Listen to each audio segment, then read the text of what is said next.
All right, it's 7 o'clock. We have Big with us. So Mel and Melissa, when you're ready, I can count us in.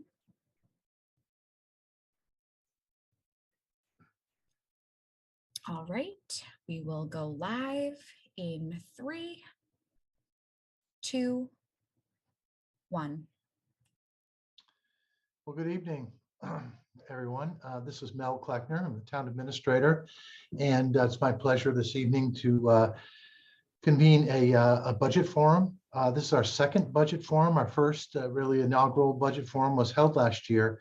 So we're really excited to do it again and also to expand it, I think, to areas that are more relevant to this year. I would like to also introduce Melissa Goff, the Deputy Town Administrator. Melissa is a very experienced manager, public manager and budget manager. And she's the chief architect of this budget, and also as it has evolved to more of an online tool. So I want to welcome Melissa. I'm sure she'll be helping me with many questions. I also want to acknowledge Justin Casanova Davis. Justin Casanova Davis is our assistant town administrator and really dives deep into the budget. As it turns out, Justin is doing double duty and is acting finance director and treasurer for the last several months. And I want to thank him for his effort. And also, not the least is Devin Fields. Devin is known to many of you as really been the person who's been able to facilitate these online meetings and forums and hearings and town meetings, and has really been able to help us transition in this format. And Devin this year is taking on some additional roles with Justin being down in the Treasury in the budget area. So I want to thank Devin Fields as well. And finally, I would like to acknowledge the support of this forum by the Select Board. This is me doing it, but the Select Board has been very active in trying to promote budget transparency and education to make our budget better. So I'd like to thank the Select Board and acknowledge, I'm sure many of them, most of them are here, if not all, listening in. So last year's budget forum was very heavy on education and transparency, which was very important. But as the Brookline Financial Advisory Committee, the BFAC, so to speak, committee indicated in their report, with such a limitation on our resources, we are always trying to make the decisions of our budget better. And we need to do that through engaging the public. First of all, it's your money that we're spending. And secondly, we want to do what the community wants us to do in terms of our services. So this is an effort at trying to begin to do some engagement with the public. We're not there yet by any means. We're taking baby steps, but interestingly enough, we have the federal ARPA grant, the American Recovery Plan Act, which is a significant amount of funding, which we're going to talk about a lot tonight. And that is a process that we've really dive deep into public engagement. And we're excited to talk to you a little bit about that and perhaps how those lessons can be learned in the town's budget as well. So with that, this budget forum, we're going to do the transparency and education piece, the budget 101 piece, so to speak. Then we're going to talk about how those concepts are applying themselves in the fiscal year 2023 budget, which is the budget that we're planning for now, which will take effect next July, and then finish up with the ARPA budget and how we're trying to engage the public and some of the issues around that major federal grant. So with that, let's pull up the slides, and I'll go through a bunch of slides, and then certainly want to give enough time for questions, answers, and comments, and budget input.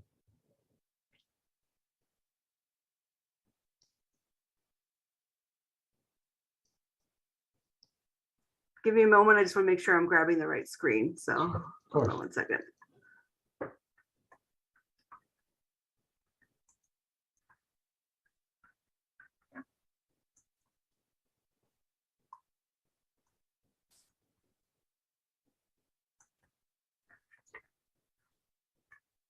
Thank you, Melissa. Recording in progress. Right, so what I really wanted to begin with are the concepts that I began to talk about last year, which are really key important concepts. One of the things we learn about municipal finance and budgeting is that we talk a different language than many people. We use a lot of acronyms. We use a lot of special phrases.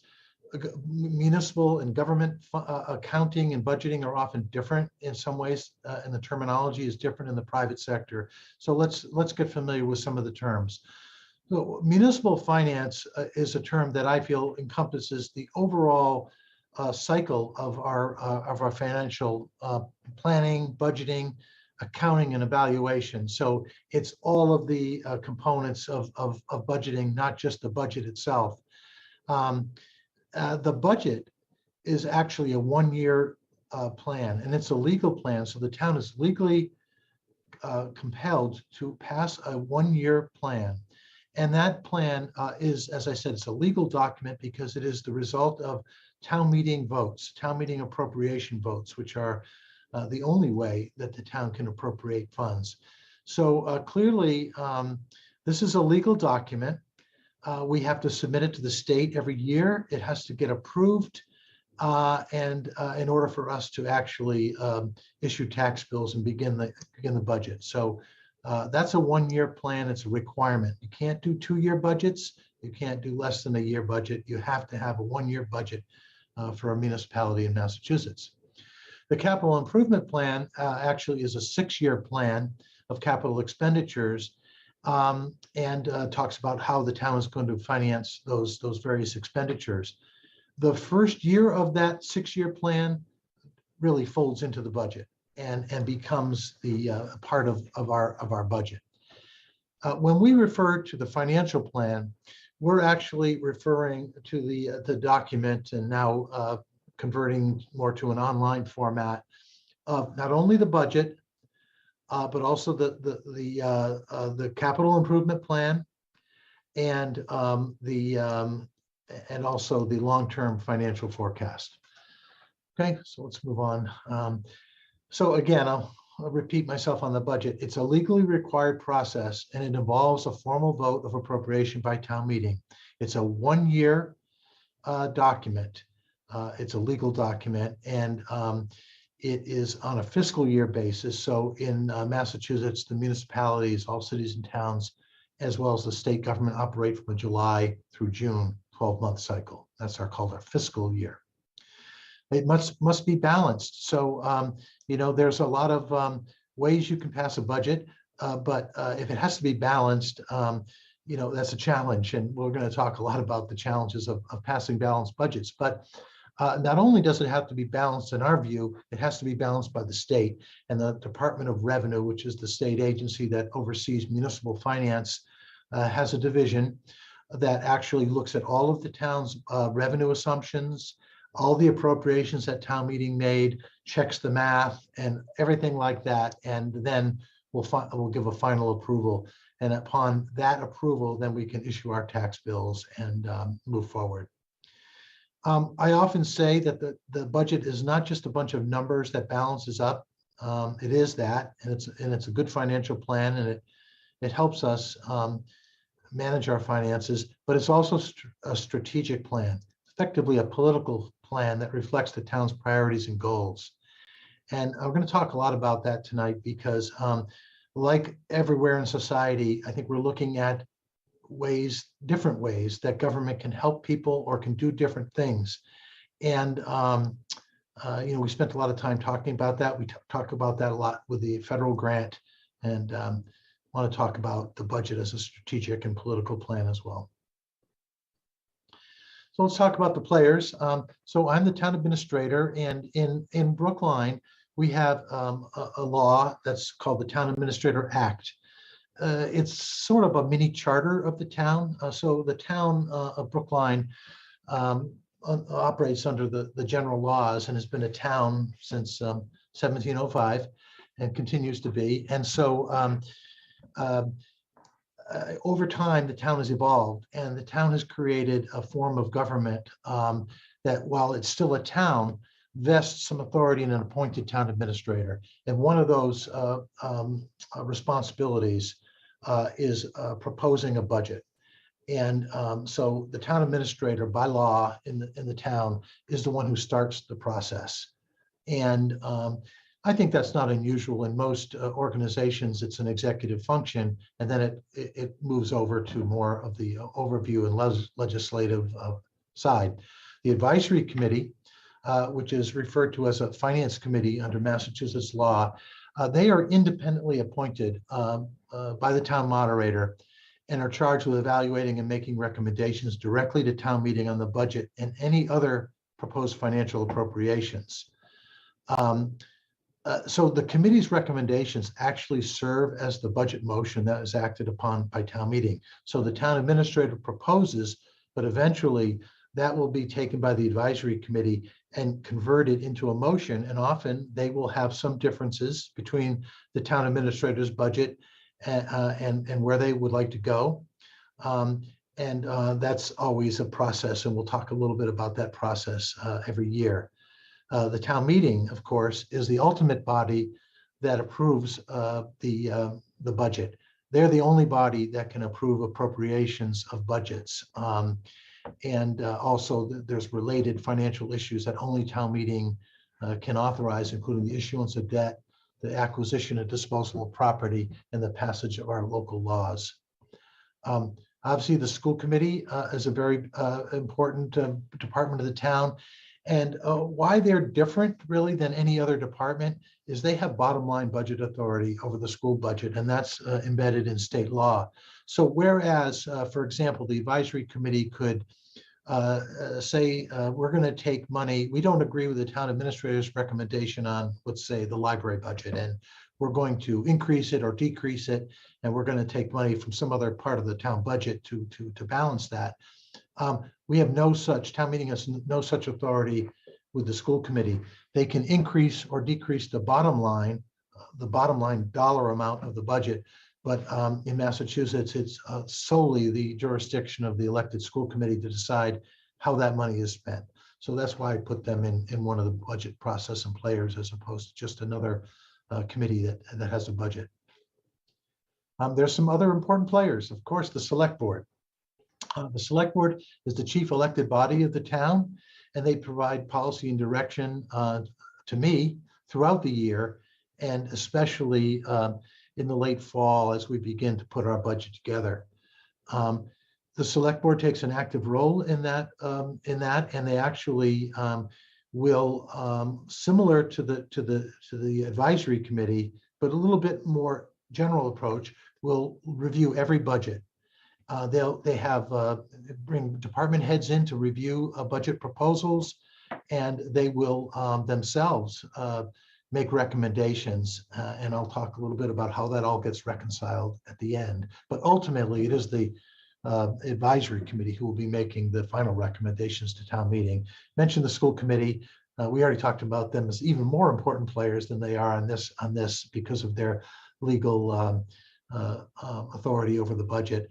Town School Partnership is an interesting organization or agency, if you will. It's actually, you won't find it in the Town Administrator Act. You won't find it in the town bylaws. It is really a locally developed process that was designed many years ago before I came to the town. There was a process that was developed between the former town administrator and the former superintendent of schools that created this concept called the partnership. And it's designed to facilitate communication and collaboration on the budget process. And it includes the select board, the school representatives of the select board, school committee, and advisory committee. And it also includes a formula, not a binding formula, but a starting point that we all can agree is a reasonable approach at starting the next year's budget, because the budget is a very huge document, a $350 million document. There's really very challenging. So you have to have some understanding of a starting point. And we're going to talk about the Town School Partnership formula in just a bit. Other stakeholders, many of you are, I'm sure, in the listening in the room are some of these. You have the municipal departments, boards, and committees. They're the ones who are managing these programs or are responsible for making recommendations around policies of these towns' programs. And so they're the ones who are giving us the information, and they're strongly advocating for things that are in the budget. The state, we have to listen to the state frequently. I told you about the state's regulation over municipal finance. That plays into it, but I'm talking about more of the broader regulations and mandates that the state imposes on our cities and towns. One, for example, is health insurance. So as a municipality, we offer our employees health insurance. The state has a special law that tells us how to do that. And so even if we wanted to, for example, change our health insurance, there are ways in which we can only do that through the state. So the state is a big decision maker in terms of our flexibility and our ability to manage our budget. Our independent auditors are somewhat of indirect stakeholders, but every year the town does a financial audit, and every year we want to understand from the auditors, obviously, about how accurate our accounting is, which is the bottom line, but also there's a management letter that the auditors do, and they often will take on various aspects of the town's operations or management practices. And so we listen to them quite a bit. And one of the reasons we do that is because we also have to listen to bond rating agencies and investors. The community, the municipality issues a lot of debt, and you'll see that when we talk about our capital improvement plan. And the people who decide how expensive that debt will be for the town are bond rating agencies and the people who actually are investing in our municipal bonds. And so you may have heard the terminology of bond rating and AAA and AA. We currently enjoy a AAA bond rating. It's the best bond rating that a government agency can receive. And the benefit of that is that we can borrow at the lowest rate because it's the least risky investment, since our investors are willing to take a little less of a return if they know the investment is very well managed, as a AAA community is. So we listen to the bond rating agencies and our investors a lot, and it really guides a lot of our budget policies and priorities in terms of reserves and other risk management. And then finally, the community. And that's really where I think budgeting is going in the future. We have to find ways to listen to our community better. We need to engage them. We need to understand their priorities better. And it's a very challenging one. It's one that, we always say we're trying to engage the community, but it's harder to do. And we're going to talk about that because of the initiation of the federal American Recovery Plan, which we are diving deep into the engagement process. So let's just talk about the overall components of the town budget. We have to project revenues. So our budget is very revenue focused. We know we live in a Proposition 2.5 era. We have been doing the budget a long time, so we know the revenues that make up this town's budget. We're very familiar with them. And we work at them hard. We do a lot of projections. We do a lot of scenarios. But ultimately, the revenues are what is driving the town's budget. In a Prop 2.5 era, we're going to use all the revenue that we have available to us. And so our annual budget is always based on the rate of revenue increases from year to year. On the expense side, we have the general fund, which supports most of the departments that you're familiar with: the school department, the fire department, the library, and so on. But there are other funds in the town's budget. One of the funds you probably have heard about is referred to as enterprise funds. So enterprises are like businesses. They're like mini businesses. And so we run a golf course, we run programming, we have a utility, a water sewer utility. And so those are called enterprise funds. And even though they're in our town budget, they are self-supporting. And so many of the numbers we'll talk about today really only deal with the general fund, which is really what we have discretion. But to be clear, we have a number of other funds in our financial structure. And then going back, Melissa, thank you. We have a program-based budget. with detailed line items. So those of you who are familiar with budgets know that there's a lot of different ways to portray your budget. We do it in a programmatic way. So for example, rather than just put everything under police department and have one budget called police department, we break it up into their various programs. So we have patrol, we have investigative and detectives, and community service, and so on.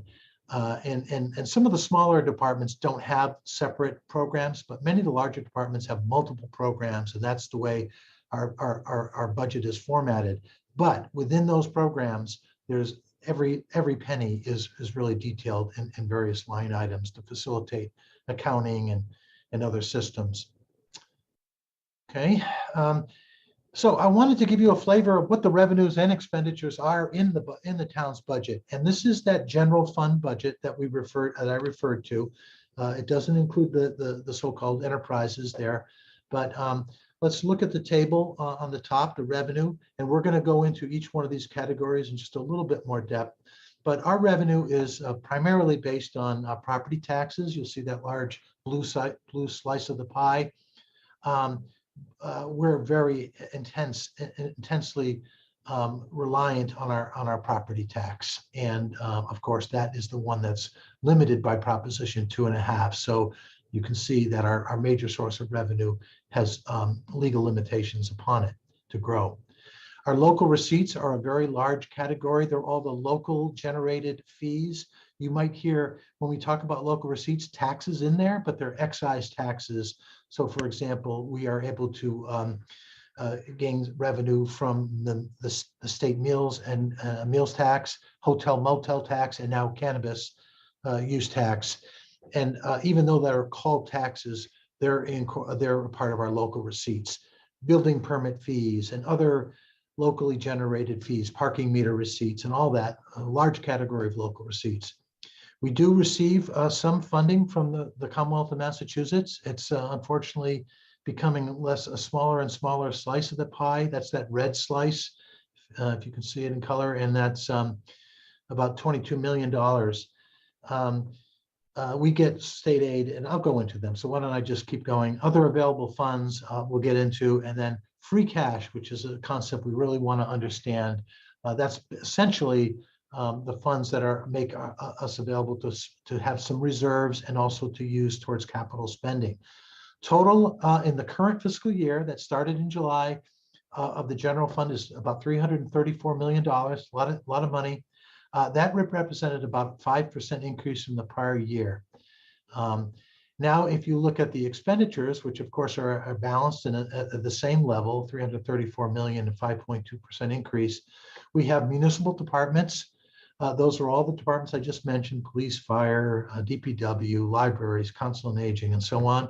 You have the school department, which is the town's largest department, of course.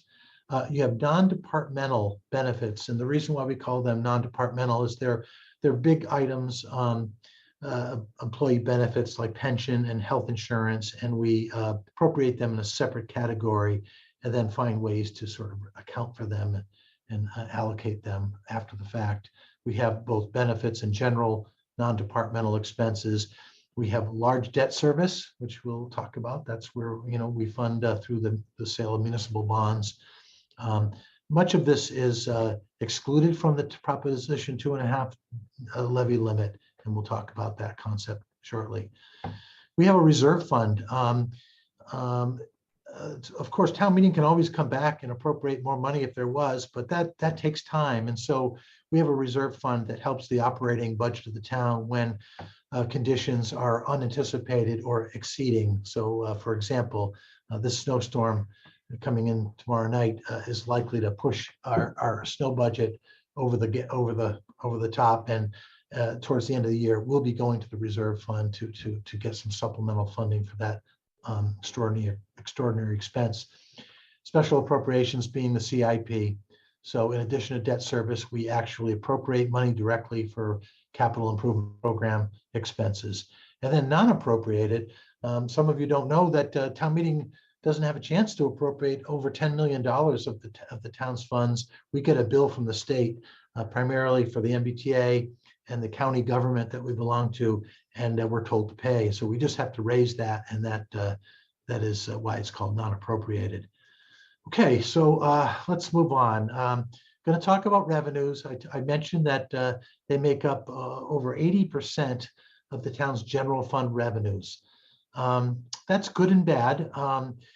In times when the economy, the state's economy goes bad, the regional economy goes bad, and a lot of communities are relying on non-property tax revenue.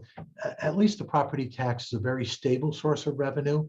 And we know that in ups and downs, the property tax is a fairly stable source of revenue, and we collect nearly 99% of it every year. But the property tax is limited by Proposition 2.5. That's a law that was passed many years ago, about 40 years ago. And it essentially says that you may not increase your general property tax levy limit by more than 2.5% per year. It's as simple as that. It doesn't matter that property values could go up by 10, 15, 20%, and they have. What that means is, we'll reduce the tax rate because we cannot increase our actual tax levy limit by more than 2.5% over per year. Now, there are some exceptions, and they include new growth. So as opposed to just your home increasing in value, if there is actually new development, actual building in our community, so it could include an addition to your home, but often it's a tear down, it's a rebuild, it's a expansion of commercial development. We are able to tax new growth, new development in our community. So that's above and beyond the 2.5% limit. And that's why you hear a lot about the value of economic development in our community. It does allow us the ability to grow our tax base, notwithstanding Proposition 2.5. We have tax overrides and debt exclusions. Often we'll talk about Proposition 2.5 tax overrides in a general sort of way, but there really are two types of going beyond the having voters go beyond the limitations of Prop 2.5. One is a general override. It basically says, would the town voters agree to increase our tax levy above the limit by X dollars for this purpose? Whether it could be more school expenses, it could be, but these are things that are built into the budget. The debt exclusions, which we use very frequently, are for single projects. So we have used debt exclusions for all of our major school projects and other major projects. And what the difference there between an override is those debt exclusions only exist on the tax rate as long as that property, as long as that project is being paid off. Once it's paid off, that amount goes off of the tax bill. So it's a temporary, but it still is, and we're using extensive debt exclusions for our town's budget. So what about the Community Preservation Act? That's our newest source of revenue. We thought it was cannabis, but it's now the Community Preservation Act. And the Community Preservation Act is part of our property tax, but it's a little different. So it'll be tagged on. The Community Preservation Act was passed by this town and the voters, which allowed a percentage on real estate transfers, which is for us, how much did we agreed on 1% of funding through deeds excise taxes, essentially. That's how it's going to flow back to the town through the deeds excise. And we will be able to expend that for special purposes. Affordable housing is one. I believe historic preservation and open space, I believe, are the three functions. And so this is new for us. We're just starting it, but I just wanted to mention that that's also a new part of our budget, the CPA budget. So real quickly, I want to just, again, I'll make you experts in the Proposition 2.5 in just 1 minute. So you start with your tax levy limit. So in our case, we're calculating the FY22 limit. We start with our FY21 limit of $242,349,97. We add 2.5% increase to it. So it's not, and then we add new growth which our assessors determine. And then we add on top of debt exclusions and any overrides. We don't have an override for fiscal 22 or fiscal 23, but we do have plenty of debt exclusions. We have 20 million worth of debt exclusions that are raised by our taxes and are paying off debt for the projects like the Ridley School, the high school, and the Driscoll School. All right, let's go to local receipts after we spend a lot of time on the taxes. These are our local receipts. Many of them are called taxes, but they're actually locally generated revenue. Our motor vehicle excise taxes, we do assess the value of motor vehicles in the community. Cannabis sales tax is the newest tax, sales tax that the state has allowed us to do, and we generate 3% of all adult recreational use. We do not tax and cannot tax the medical cannabis sales. Hotel, motel, and meals taxes, that's been around for a little while now, and we definitely take advantage of that. And we'll probably talk about short-term rentals at some point too. But is that in the hotel, motel, meals tax as well, Melissa? Short-term rental revenue or? Short-term rental is going to be, it's a category onto itself, so it'll be a separate item in the budget. Okay. And a couple of other major categories, buildings and permits, building permits, I should say. So in addition to getting, the value of the new growth in our taxes, we also charge building permits, which, allow us to effectively oversee building construction and so on. Other license and permit and investment income, which really hasn't been too much of a factor these days, but with interest rates going up, we try to take advantage of investing as much money as we can to make up our local receipts. State aid, mentioned about state aid. So the state aid, frankly, is becoming a smaller portion of our pie every year. Revenue from the state is often generated through needs-based formulas. And obviously, Brookline is not in some of those categories, especially when it comes to education aid. But there are two major sources of state aid. One is called unrestricted general government aid. Some people call it UGA, but I can't do that. And it's basically revenue sharing. So what the state does is it promises every city and town that it will send back some of its revenue back to cities and towns. Again, there is a formula for that, but we are expecting to see an increase of about 2.5% in that particular category next year. Chapter 70 is our largest source of state aid, and it's based on, and it's an education. Chapter 70 is our education formula. It's where the state shares in the expense of public education in the state. It's flowed back through the cities and towns to this Chapter 70 formula. It's not earmarked, but I can assure you, the town uses every penny of Chapter 70 and more to fund the school budget, but it is essentially general revenue. And then there's some reimbursement programs. One of the big programs is the Massachusetts School Building Authority program. So if we, like we are with the Pierce School, where we're involved, the State Building Authority, sooner or later we'll get money from the state because of that. That's not really general revenue. It's just really kind of offsetting often it's offsetting the debt exclusions in that case. So we do apply for federal and state grants.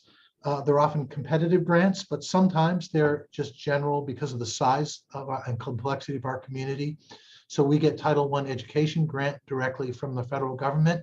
We get community development block grant funding directly from the federal government. And we get state circuit breaker funding and other sort of special purpose grants from the state and federal government. Those are considered off budget. The biggest off budget grant we will have ever deal with is the pandemic aid, which is the American Recovery Plan Act. And we will talk about that. And while we're planning, just one more point, thanks. Yep. While we're planning the budget, we're going to try to introduce the ARPA and try to make it seamless talking about some of these expenses but technically the ARP is not part of the town's budget. It has to be accounted for separately. All right. And another category of revenues is what we call free cash. I find it to be a very misnomer. For those of you who are familiar in accounting in the private sector, it's essentially our fund balance after the end of the year. Free cash is a very specific Massachusetts-based terminology.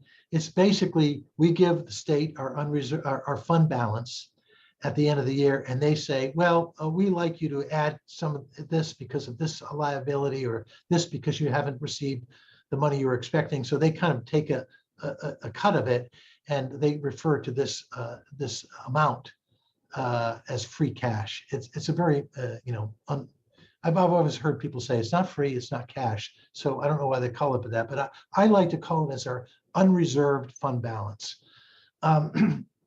So we get this amount of money at the end of the year, and our town has very strong policies around free cash. What we're saying about free cash, because it can go up and down from year to year, although we try to build it up for certain purposes. But when we take our free cash, we always use it for non-operating purposes, basically one-time purposes, mostly capital projects, reserves, and other special purposes. And we have this concept called the waterfall, although this looks like a ladder to me, Melissa. We'll have to either change the name of it or make it a waterfall. But we have a policy that very clearly talks about how free cash will be used and in what sequence. We first start with an operating reserve. I think I mentioned that was the reserve fund if we go over on snow and ice, for example. Then we have the unreserved fund balance and the stabilization fund. So we like to keep money in reserve. It's our savings account basically, and we need to keep that either left unappropriated or in our stabilization fund. That's the next priority. After that, we fund our liability and catastrophe funds. We are essentially a self-insured entity. So mostly because towns are often have their liability capped by law, we're able to kind of plan without insurance policies. And the way we do that is by putting in reserves, so that when we do make claims, we have to pay claims, we take it from those funds. The CIP, it's a capital improvement plan. We do appropriate some operating money. We do have an operating capital budget, but the big items are included in a capital improvement plan, mostly funded through free cash and borrowing. We have the Affordable Housing Trust Fund, which is also a separate fund of the town. And when possible, and when the fund needs it, we put some money in there. And then finally, there's a catch-all. And sometimes in certain years, we really could use some money for capital improvements. Some years we could use it to help deal with a funding issue in our pension plan or whatever. But it's always there. It's the last. If there's money available, the town administrator is able to allocate. And I have been allocating that mostly to capital improvements. Mel, we got a question in the Q&A that just wanted some clarification on free cash. And so the question was, they're confused about the definition of free cash, how much cash the town has in its bank account at the preceding year end, or the net cash generated in the preceding year by the excess of revenue over expenses. So it's really the balance at the conclusion of the fiscal year. So for fiscal 21, we had a fund balance at the end of the year that we have the Department of Revenue look at, and they basically, decide if there are areas in the budget that we need to still kind of reserve for. And so they come up with a revised number that they say is available for appropriation. And so once they certify that number, we can then appropriate it. And so that is free cash. I hope, we'll have a Q&A at the end. If you still are not clear, we can talk about it again. I would say it's not cash. It's an accounting term. It's an accounting amount. The higher your free cash means you obviously have more cash in the bank because you have reserves that are available. But it's not the town's balances in our bank accounts per se. It's an accounting term. So it's a difficult concept, but we'll try to clarify as we go along. We have a couple of other categories of revenues. I'm trying to get through this. I know there's a lot too, and I really want to get through it. There's other available funds. So we have these government enterprise funds I mentioned, and because they're really not supported by the general taxpayer, they're supported by users. We want those users to pay the relevant costs. So if there are personnel associated with those enterprise funds, we want to make sure we're paying the health insurance, the pension costs, and other incidental direct or indirect costs. And we're getting funds from our enterprise funds and applying to them in the general fund to support all those expenses of those activities. And okay, so now we're moving to the other side of the ledger, where we've already determined how much revenue there is for the town, and now we've got to figure out, how to allocate it. So let's just talk about the expenditures. I mentioned our largest department by far is school department, is public education. That's what's important in Brookline for obvious reasons, and in our society. And Brookline takes its school public education responsibility very seriously. And just based on the general fund alone, the school department of the departments takes up about 36%. Now we will tell you that the school department's expenses are actually more like 60%, and we're going to talk about why that is. And but the amount that the town actually appropriates, or town meeting appropriates, represents 36% for the school department. I would just add to that, Mel, that in the non-departmental, the benefits are in here that support school employees, and there are a lot of town functions that also support the school department as well. Yeah, so we do a grand accounting of that. Would you just go back for school department just for a second? I just wanted to mention that this bottom line budget, I mentioned it's a bottom line budget that includes all expenses, even if collective bargaining contracts haven't been resolved, or other things. The school department has to reserve expenses in their bottom line to accommodate that. Now we move to municipal departments. So these are all the traditional municipal departments that you're familiar with. As opposed to the school department bottom line budget, all of these appropriations are split up by actually program. We talked about, we even split them up even greater than the department level. They're in the program level. And a town meeting has the ability to really move money around and decide their priorities, whereas they really only can do that for the bottom line of the school budget. So we split up our program budgets into personnel, services, supplies, and capital equipment, not the CIP, the little capital equipment.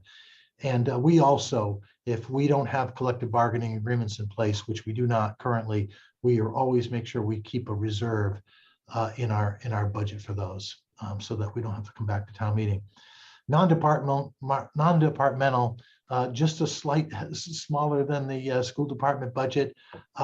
Many expenses related to employee benefits, health insurance, and pensions. We're a service agent organization. Our money is on our employees, and when you have employees, you have benefits. And so a great deal of our expenses are to cover those benefits. We also have reserve funds, our debt and interest, and our special funds are going in that category. Special appropriations, otherwise known as the capital improvement plan.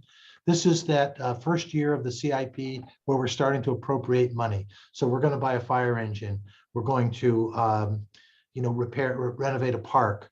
We're going to do those kind of things, buy a piece of large equipment in the DPW and so on. And we purchase a lot of those through special appropriations that we don't actually borrow for. We just use a part of our budget to do that for.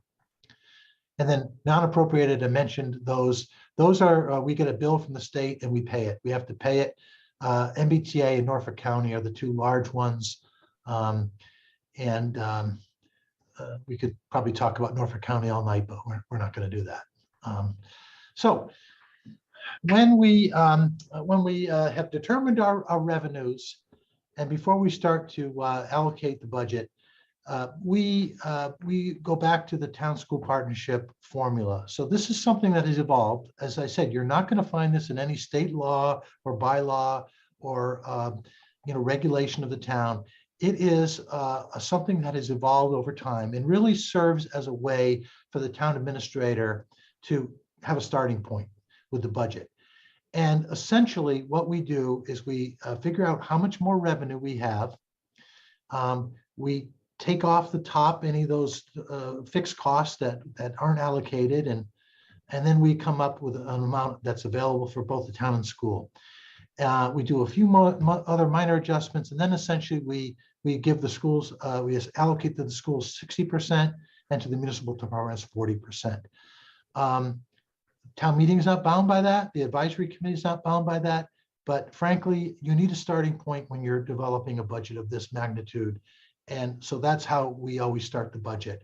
And you'll see that as we have our first outlook for fiscal year 2023. Now, our budget is due to be submitted on February 15th, so 2 short weeks from now. But this was an earlier iteration of the outlook for fiscal 23. So you see the same categories I talked about and the revenue and expenditures where we're actually doing the projection.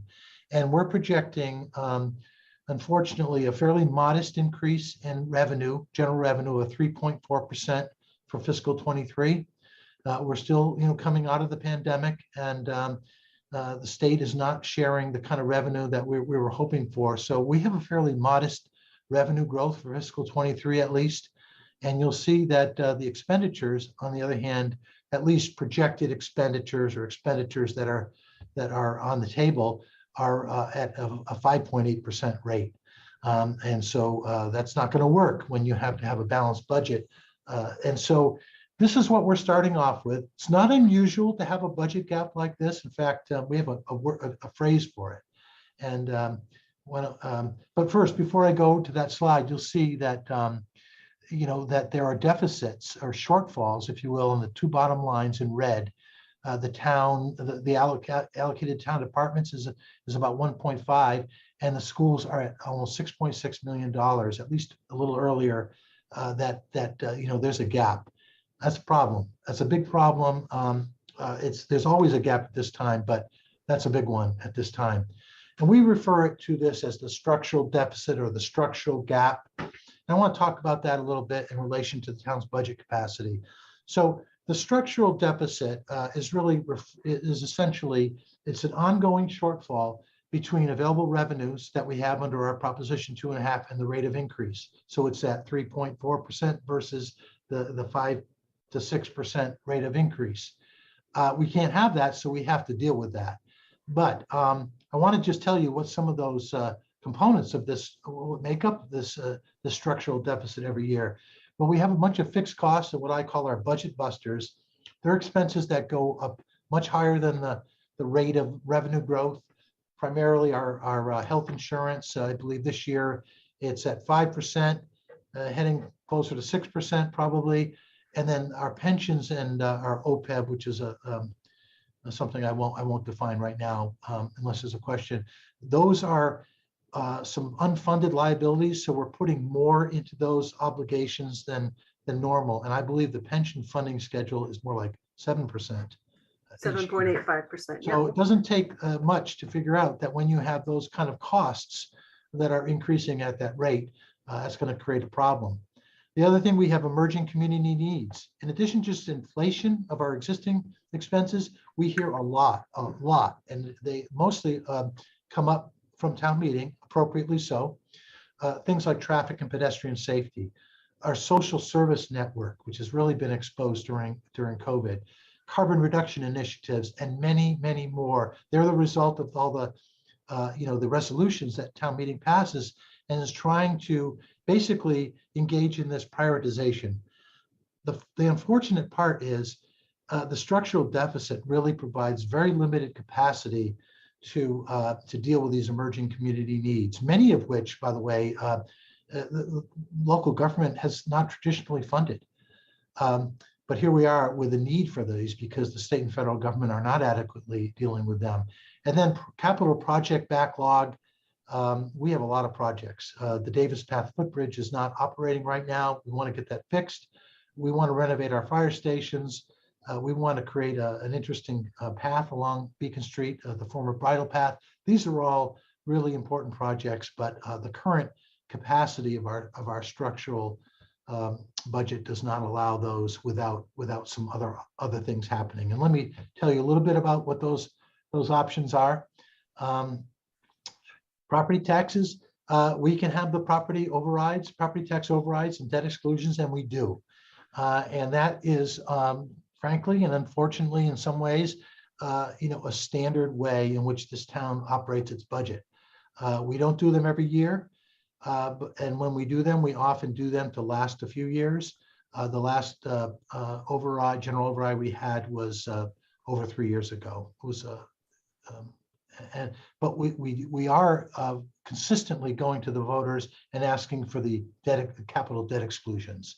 What was the most recent one that we did, Melissa, at town meeting? Newberry College. Yeah, the acquisition of the Newberry College property. We can increase local revenues, and we often do. We often pair that exercise when we go for an override to make sure that not only are we asking the taxpayers to step up, but also some of the other users. Parking meter rates is one that will be discussed in fiscal 23.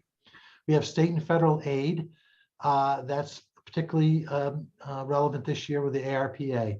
But the point I wanted to say is, and the final one, which we hear a lot, is, well, why don't you just reallocate why don't you just reprioritize and reallocate what you got? Well, I want to tell you, I've been in this business for a long time. I hear a lot about zero-based budgeting. When you're dealing with a zero-sum game, zero-based budgeting, sounds good. It's really not a practical approach. Budgeting, especially in the governmental sector, is inherently incremental. Everyone has a stake in every penny that's in the town's budget. So when you try to reallocate funding from a budget, let's say the library budget, of course, you're going to get a lot of feedback and resistance. So that's why I call zero-based budgeting and a zero-sum game really not a practical approach. And I want to talk a little bit about that as we go towards the ARP. And that's where we're going right now. So the American Recovery Plan Act is an act of Congress. It's specifically, the program we're dealing with is specifically called the Coronavirus State and Local Fiscal Recovery Fund. We are one of those communities that get money directly from the federal government because of our size, like our community development block grant funds. So we don't have to go through the state. And we've actually received our first half of $32.4 million from the federal government sitting in our treasury, earning money as we speak. And we are also going to get an allocation from Norfolk County of about $11.4 million. So we know how much we're going to get. We've already gotten some of it. We have decided to very actively partner with the Brookline Community Foundation to engage our community. We talk a lot about participatory budgeting and other ways to engage our community in our budget. Well, this one really lent itself to that. So we're going into that pretty significantly. We'll talk about that in the process. These funds must be obligated, meaning programmed by December 31st, 2024. So really 2 years worth of budgets per se that we're able to look at this money through. And we must spend the money by December 31st, 2026. So there's 4 eligible use categories. This is a program that's managed by the United States Treasury Department, and they develop the regulations. Public health and negative economic impacts from the COVID pandemic. Premium pay for essential workers who had to work in the pandemic. Revenue loss for government services itself, governments who've had revenue loss during the pandemic, and then investments in water, sewer, and broadband.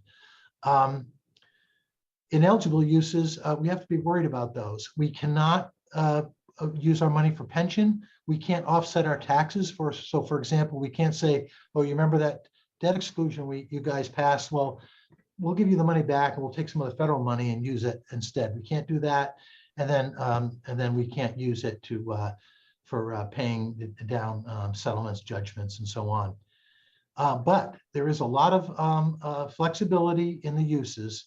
And our hope is, and the reason why we're engaging the community is that we'll use these for some really transformational changes, because the funding is only around for a while.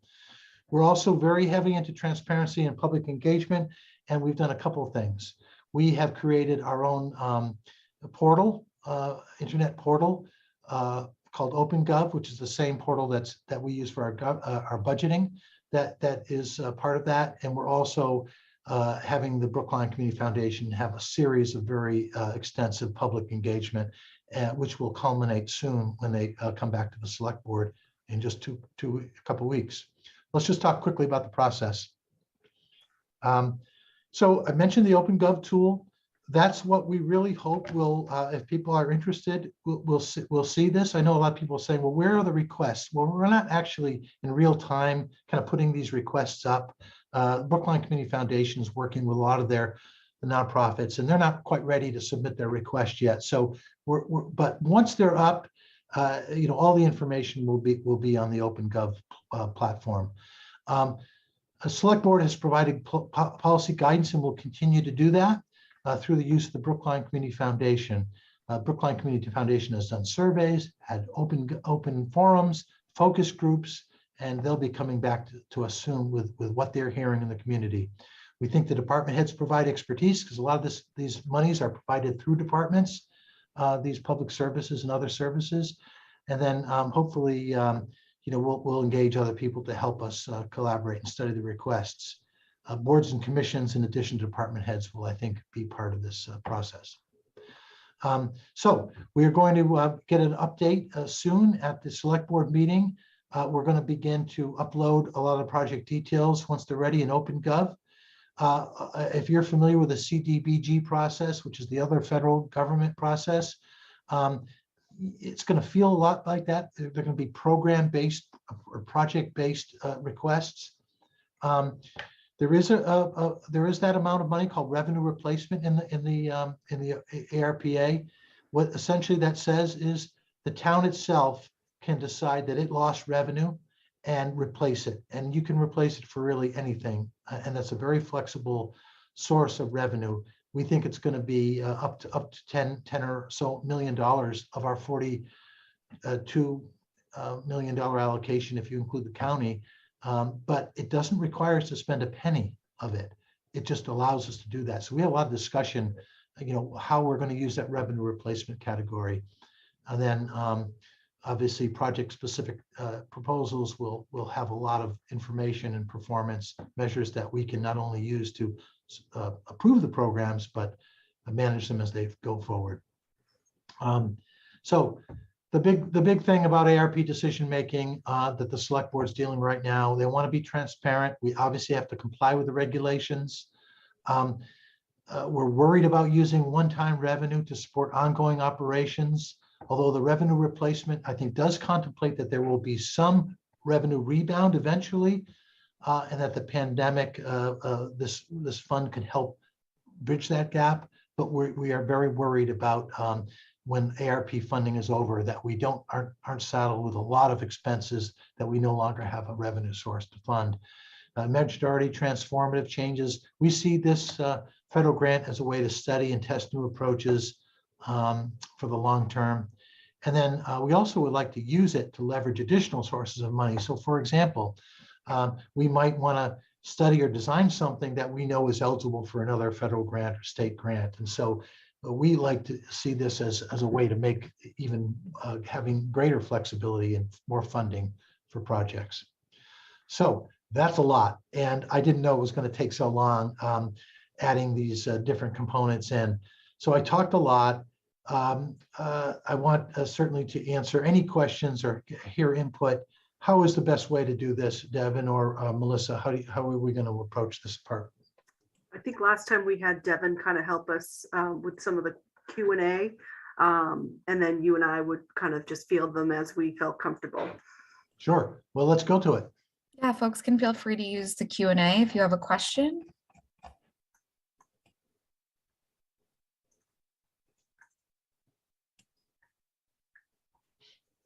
You can also use the hand raise feature.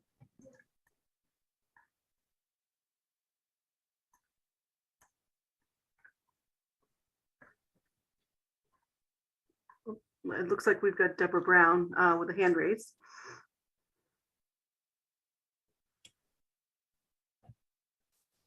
Hi, Deborah, you've been promoted to a panelist. You can unmute and share your video if you're comfortable.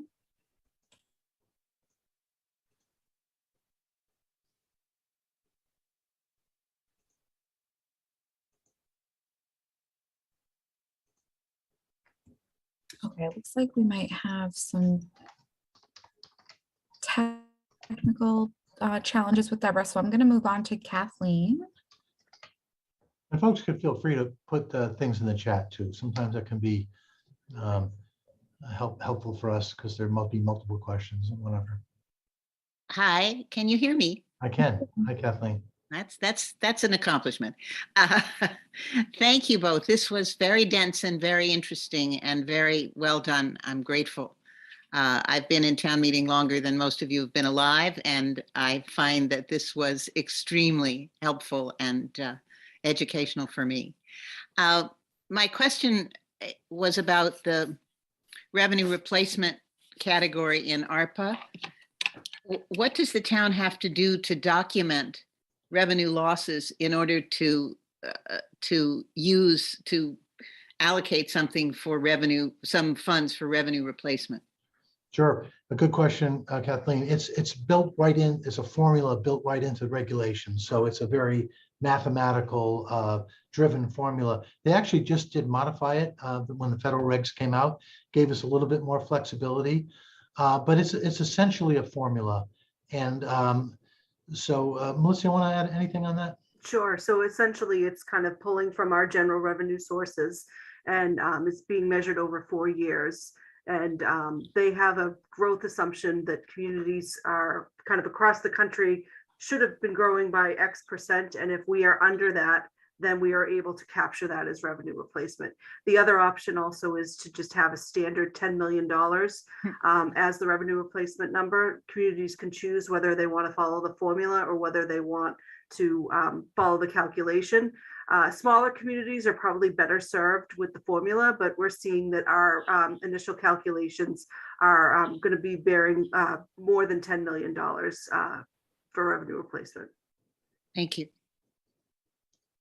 All right, it looks like we have a couple of questions in the Q&A. The first one is separate from Proposition 2.5. If home values increase, I would assume that tax receipts would also increase.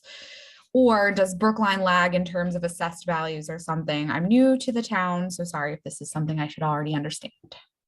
It's a wonderful question, and it's the most misunderstood aspect of Proposition 2.5 in municipal finance. So the answer is no, the town does not take advantage or cannot realize value increases in value and home assessed value.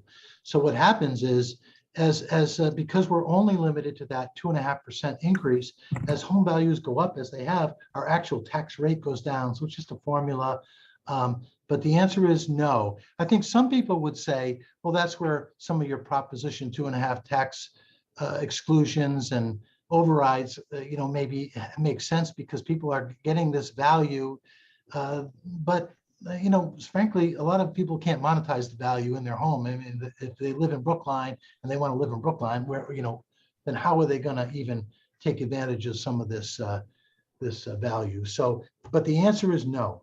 We cannot do that, and that is that's always a misinformed, because people will say, well, Brookline's got tons of money. Look at their, the house values went up by 20% or what have you, and the answer is no, 2.5% over that last year's tax levy.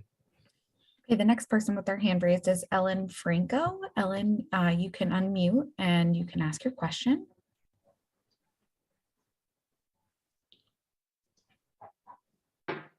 Yeah, it's not Ellen, it's Jim, unfortunately. Mel, I have a question for you. Thank you for the presentation. One of my, the way you set this up, I'm skeptical and I don't really like it. And that is the Brookline Community Foundation was advertising that $43 million was available, when in fact, I don't think it is, and I'll explain in a second. And you've also seen, you've put the departments in competition almost, or at least in the same line as everyone else that's applying for ARPA funds. What I am wondering is why we don't recognize the revenue losses that the town has faced through COVID and the increase in operational expenses because of COVID, and take that money off the top from the 43 million, subtract it from the 43 million, and then let the community engage. Because, for example, if Parks and Recreation can't, if there isn't enough money to fund Parks and Recreation, every citizen enjoys parks in Brookline, and it's part of what makes Brookline. So that's sort of where I'm coming from. I'd like just a comment from you. Thank you. Yeah, it's a good point, Jim. And but I think we are all competing for the same $43 million. I really believe that. Now, there is revenue replacement, and it's a very explicit category of the grant. It's not mandatory. You don't have to use it for that. But I think that's very much in play. I believe that revenue replacement and the discussions of municipal services are definitely in play. And but I don't necessarily agree that we should sort of give a off the top, and the select board don't agree with that. They believe that they have to hear the sort of the overall plan.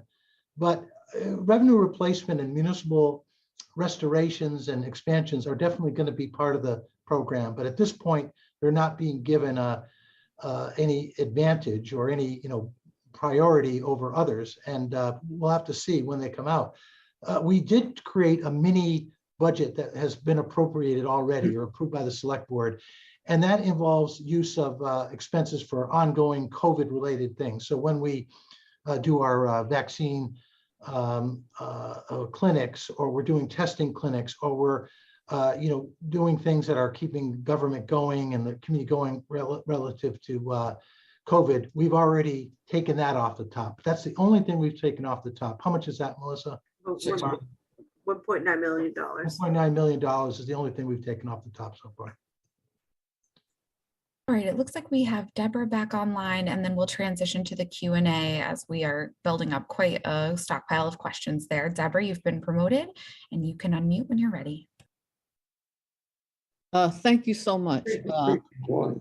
I arrived late and as usual, this is an excellent presentation. I would call it more than it's a very good primer. So thank you for agreeing to do this again. I had a couple of questions about how we shift our priorities. And so, and I'm wearing my hat as a town meeting member, but I'm also wearing my hat as the board president for the Brookline Improvement Coalition. And so I hear people talking about needs in terms of housing. That's improving existing housing, that's creating new housing. And when I look at the budget, I don't see any room for that. And I know the HAB gets its money from the surplus, but I know if there's no surplus, then, there are multiple groups out of luck.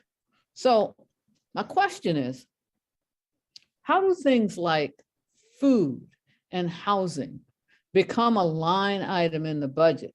Understanding, that we're running on fumes, and that the idea of taking money from one place, having worked in the government, and putting it somewhere else, I hate to be crass, but you're almost asking for a knife fight. It's incredibly difficult to happen. But town meeting asks for those things. So that's my first question. And then my second is an ARPA question. And that goes to how you think these funds should be allocated when you hear, I mean, I see the word transformation, but I also read in the ARPA regulations that the money should help people who have been disproportionately impacted. And I suspect that that's one reason why y'all haven't just gone hog wild and taken the money and just handed it to the departments. So I just wanted to get your read on language like disproportionately impacted and what you think that should mean for how the ARPA funds are allocated and how we do this redirection such that issues like housing get addressed. And, you know, the school deficit is a whole nother question. Sorry. So I know that Deborah has talked about this a lot, and you know, I think she's the strongest advocate I've heard for the town to take control of its own budget, the town's budget, and to implement its priorities. And you know, of course, that's what we want to do. I started off by saying it's your money. It's the town. It's the money of that we're generating from the residents of the town. So you know, you should be able to say how you're going to do it. But you said it yourself. It's a zero-sum game. You've got you know, and some of the things you're talking about. So, for example, food. I've been in the business a long time. You know, when those issues come up, homelessness, food, and I haven't worked in the urban, you know, areas where you really do need, you know, oh, that's a state function. Oh, that's you know, that's by, you know, the DSS takes care of that or this. Well, now the pandemic has exposed that, and we realize that guess what? They're not taking care of it, and these are our people who live in our community. So how do we help them? It's a great question. We live in a democracy, and you know, we've got to figure that out. The CDBG, our ongoing federal gun, and ARP now are ways to begin to address it. But if we're thinking that this is the solution, you know, I think we're going to be mistaken because of the structural situation we have. So it's a great question. My hope is that the use of the funds will be transformative, and that we will tackle some of these problems and figure better ways out. Better ways to do those. And so I hope we do a lot of studying and testing using these funds about how to do things differently and how to do things better. But I won't be able to give you a good answer on how we're going to afford it all. Do you think overrides would make enough of a difference to We're doing overrides, you know, and that's essentially how we're funding our structural gap. We do it every 3 years. You know, we took a year off because of the pandemic, but yeah, I wouldn't be surprised if next year at this time the town is talking about that. So yeah, and ultimately that's the town deciding, do we want to use our taxes? So it's a very democratic process, but you know, override elections are very difficult, and we have to think about that. Okay, let's move on to the, thank you, Deborah. It seems like the next question is, are all the items shown year by year for the CIP for specific projects? For example, do the bicycle access improvements shown for 2023 through 28 relate to specific projects, or do the projects get decided in the specific year that they are set forth? So the timing of the request for that particular item, we have fiscal 23 has been voted by the Transportation Board. A lot of times we're not sure when that process with the T-Board is going to conclude.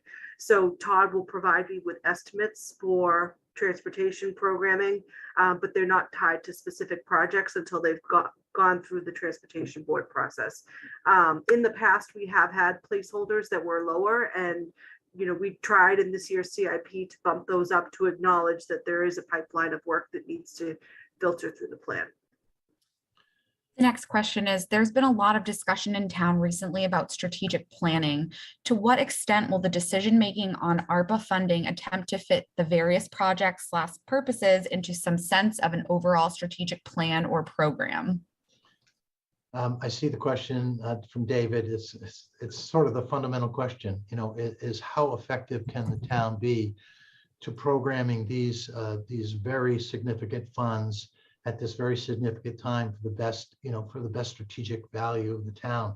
I told you some of the things that I think we ought to look at. And you've heard from Deborah and others. I mean, ultimately, it's a political process. We hope that it will have some, it'll be based in some numbers and data. So we're encouraging people who are applying for these funds to be at a point where they can identify factors for evaluation. First of all, goals and objectives, and then those can be evaluated. But that's what I would say about that. BFAC recommended that the town use new auditors periodically rather than using the same auditors year after year. Was this done this time? And if not, was there a reason that new auditors were not used? And will we change auditors in the future? That's a good question. This is ultimately a responsibility of the select board, who appoints an audit advisory committee. This year, the select board are continuing the requirement that the audit firm changes partners every so often, as opposed to changing the audit firm itself. There's probably more I could say about it. I'm just not really all that prepared to answer that. The audit committee came to the select board a couple weeks ago, and I believe that question was asked and answered. So we're also in the middle of a contract. So when BFAC made that recommendation, we were in the middle of a 3-year contract. So I think the audit committee has talked about, what to do at the end of the contract, whether to put it out to bid. And they've also discussed changing partners as well. Okay, so still, I think an issue to be resolved at the end of this contract phase. In addition to making up for revenue losses due to the pandemic, can extra expenses incurred be recouped from the federal funds? Small example, DPW costs putting barriers up for tables and parking. Yeah, some of those expenses are part of that 1.9 million operating COVID budget, we call it. Another thing that you'll find is, so we're using funding that we've never had to transition to Zoom for everything, and so we have obviously had to acquire expenses to keep our government operating in this new environment, and so there's expenses built into things like that. But yes, anything directly related to COVID, we're using from ARPA. And I would just say that one of the things that really struck me as we sat with the departments to review their budgets was the impact that COVID has had on their operations, in terms of, you have more people who are home, they are getting more demands for services than ever. And so that's definitely, on an already constrained budget, it's putting a lot of pressure on the departments. On zero-based budgeting and the comment that it is difficult to move money across departments, are there opportunities to do this when there are large numbers of vacancies? Also, would be useful to know currently what departments have large vacancies, if any. I ask specifically because I worry that the health department is particularly underfunded, and understand that even if ARPA funds are used in the immediate term, clearly many agree now that public health has systematically been underfunded, not only in Brookline. Sure, a good question. Using vacancies is tried and true budget practice. We don't want to lay people off if we are trying to reduce the workforce or use the funding. So using vacancies is obviously a way that is done. It's not the most strategic way, in my opinion. Sometimes vacancies are just a matter of timing. So for example, in the police and fire, we use a civil service system, state civil service, and sometimes there's just not a test or a list available. And so there's these vacancies. Well, it's true that the town is, getting along without them, but the budget is based on them. But of course, vacancies are a way to generate funding without consequences of laying people off. So that's the one benefit.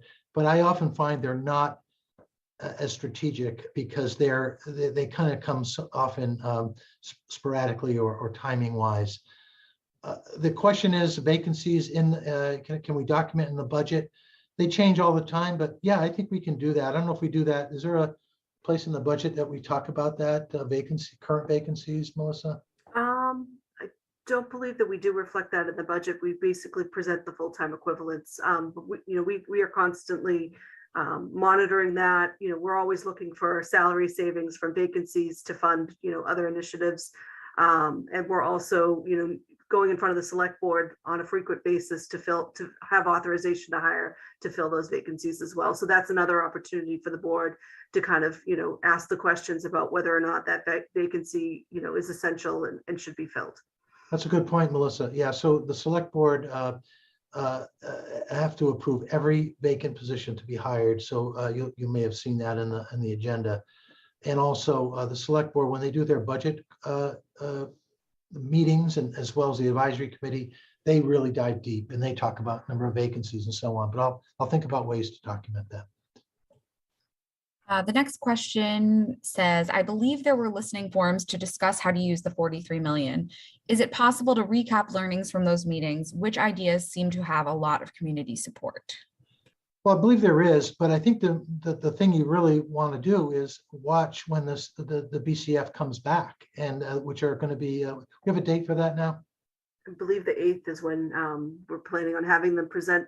They're basically going to be presenting their findings from those forums. Yeah, so that'll be a comprehensive presentation from the Community Foundation, what they've heard from the community. So that's probably the most efficient way, but I do believe some of those forums they had, are those recorded and reside on? I believe some of them may have been. I know that they were very sensitive about, making sure that people felt free to kind of talk about what they felt were the needs. So I don't know that all of them were recorded.